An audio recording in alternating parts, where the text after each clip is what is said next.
Welcome to The Explainer. So today we're actually looking at something completely countercultural. I mean, if you spend any time at all trying to learn things online, you're pretty used to a certain transaction, right? But today we're examining this brief, incredibly dense text from a mathematician and physicist who just entirely rejects the modern internet's attention economy. They're tossing all of that out in favor of pure, unvarnished scientific truth. And they hit us right away with the ultimate anti-hook. They literally say, I do not ask you to like and subscribe. I do not ask for your money. It's wild, right? There is absolutely no plea to smash that like button here. In an era where literally every piece of information seems to come with strings attached, this author begins with an immediate, total refusal to play those usual monetization games.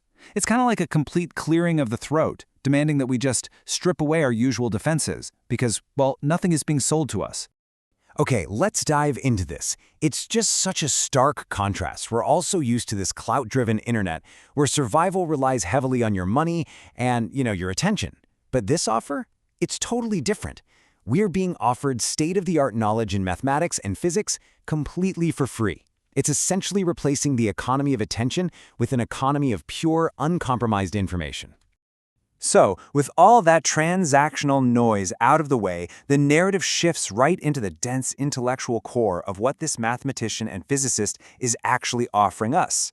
This isn't just some internet critique, it's setting the stage to fundamentally challenge how we understand the universe. By removing their own personal stake, they completely clear the ground to ask the heaviest, most fundamental questions possible about scientific reality. And they explicitly state that we have to challenge scientists on three massive foundational pillars of math and physics: number, infinity, and continuity. Now, think about it. We use numbers every single day to count or change. We casually throw around the word infinity, and we just kind of assume space is continuous. But this state-of-the-art knowledge requires us to stop taking these things for granted. It's actually wildly complex. I mean, mathematicians spent the better part of the late 19th and early 20th centuries just trying to rigorously prove that 1 + 1 = 2. Before we can properly understand complex physics, we absolutely must define the most basic tools of our reality. Which brings me to a question I want to echo directly to you. What really is a proper definition for a number, or infinity, or continuity? It sounds so simple, right? Until you actually try to articulate it without just pointing at 3 apples or 3 chairs. What the author is doing here is initiating this brilliant Socratic thought experiment. They're making us realize that the very language of physics rests on concepts that are incredibly slippery to pin down. And if we can't define these properly, well, how steady is the science built on top of them? Now, what's really interesting about this slide is how it pushes the thought experiment one step further. We have to ask, what are the actual consequences of making distinctions in math and physics? When a scientist draws a line between one concept and another, it isn't just some abstract whiteboard exercise. It has profound ripple effects. How we fundamentally define and distinguish reality dictates absolutely everything we believe about the universe. All right. Having laid out those massive scientific questions, the author quickly shifts gears toward human behavior. Because presenting these radical, foundational questions inevitably triggers our psychological defenses. It brings us face to face with a massive societal hurdle, what we can essentially call the trap of authority. The author calmly observes a pretty harsh reality here, stating that you might discard what I say because more important people say otherwise and have more stake in the game. It's a very neutral but undeniably sharp call-out. They're observing our deeply ingrained tendency to dismiss challenging ideas simply because important people with financial or social stakes, dictate the status quo. So, the crucial point is that we have to break free from that trap. The author's central demand is for us to think for ourselves, to come to conclusions based solely on the substance of the ideas, not on the authority, not on the shiny credentials of whoever happens to be speaking. It is a really radical call for ultimate intellectual independence. But the author isn't naive about this at all. They plainly acknowledge their belief that this is hard because society is structured this way. And that is such a profound, empathetic observation.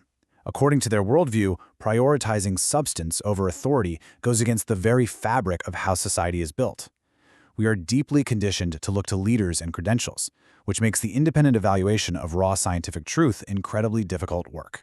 Let's move to and see how this builds toward the author's ultimate pressure-free motivation.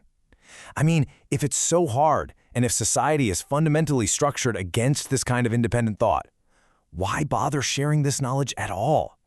What's the driving force behind this entire manifesto if it isn't money or clout?